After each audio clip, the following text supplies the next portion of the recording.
Domenica 24 marzo al Museo Civico del Castello di Conegliano è stata inaugurata Pila Dwelling Life, una mostra incentrata sul patrimonio archeologico dei laghi di San Giorgio e Santa Maria. L'attenzione alla nostra storia è una cosa importante, come dicevo prima, alla inaugurazione di questa mostra mi è molto interessato capire e portare alla luce le profondità del nostro territorio che fanno cultura, che sono le nostre radici. E quando la dottoressa Modolo mi ha proposto questa mostra, l'ho subito accolta con gioia. Devo dire che è per ora la prima mostra organizzata di reperti del nostro territorio, dico nostro anche se non sono stati trovati nel Coneglianese, ma molto vicino, perché come vivevano le popolazioni che già abitavano tantissimi anni fa questi luoghi, hanno poi portato al modo di vivere che noi abbiamo ora, e questo è importante da capire per noi, per i nostri cittadini e per tutti i visitatori del nostro territorio, che auspico arrivino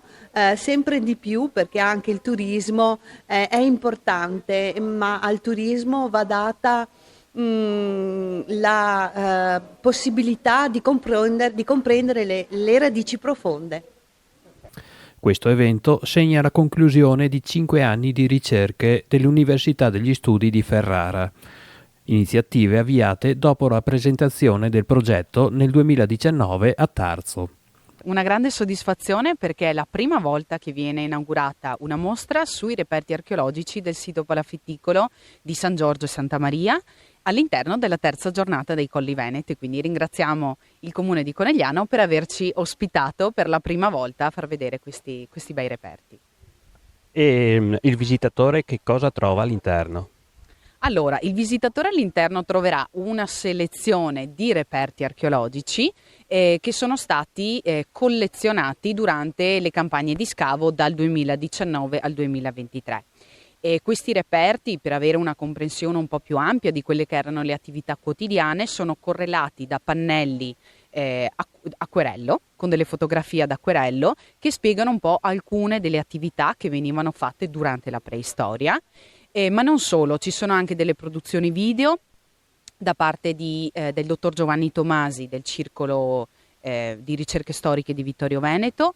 e da parte di altri contributi di archeologi che spiegano un po' come sono avvenute queste ricerche, come si è proceduto con le campagne di scavo, quello che è stato trovato, quindi a corredo di questi reperti. Inoltre c'è una selezione anche di 13 foto scientifiche che fanno vedere poi a livello di laboratorio e a livello universitario come vengono studiati i reperti e che tipologia di indagini si fanno per ottenere i risultati finali.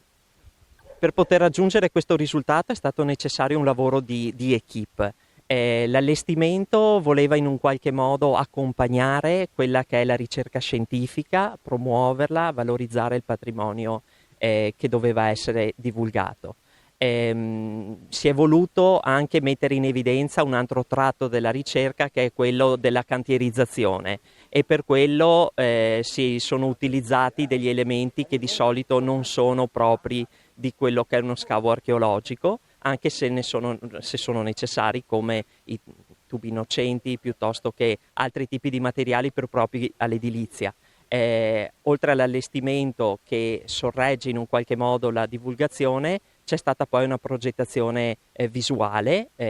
con il contributo del Parco Archeologico dell'Ivelet, con il contributo del Circolo Vittoriese di Ricerche Storiche nella figura del dottor Giovanni Tomasi e di altri archeologi, la dottoressa Giulia Conte, Daniele Guerra e soprattutto del Corpo Forestale Carabinieri Biodiversità di Vittorio Veneto e del Palù San Marco, avendo potuto recuperare presso la riserva di Somadida alcuni tronchi caduti durante la tempesta di Vaia, che sono stati utili per poter anche loro ricreare e rafforzare quest'idea di Pile Dwelling Life.